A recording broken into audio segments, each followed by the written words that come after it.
আসসালামু আলাইকুম সবাইকে, আশা করি সবাই ভালো আছেন। দেখেন, কারো ইন্সপিরেশন হওয়া কিন্তু খুব একটা কঠিন বিষয় না।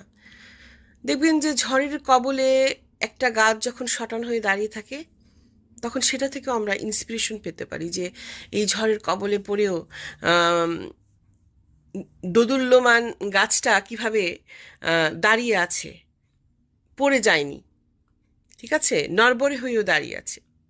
তো তেমনিভাবে মানুষের জীবনেও যে মানুষটা নানা ডিফিকাল্টিসের মধ্য দিয়ে, কষ্টের মধ্য দিয়ে নিজের অস্তিত্বটাকে খুঁজে পায়, নিজের ডেস্টিনিটাকে খুঁজে নেয়, আহ, আলোর পথটা খুঁজে নেয়, তখন কিন্তু আমরা সেই মানুষটার কাছ থেকেও অনুপ্রেরণা পেতে পারি। সে যে শ্রেণীতে বিলং করুক, সে যে ধরনের শিক্ষার ব্যাকগ্রাউন্ড নিয়ে আসুক, বা তার ডিগ্রি থাকুক আর না থাকুক, এতে যায় আসে না কিছু। কিন্তু তা না হলে বিভিন্ন ধরনের মানুষ আমরা আজকাল সোশ্যাল মিডিয়ায় দেখছি, যারা কাজ করছেন, তারা কিন্তু খুব সাধারণ ঘরের সাধারণ মানুষ।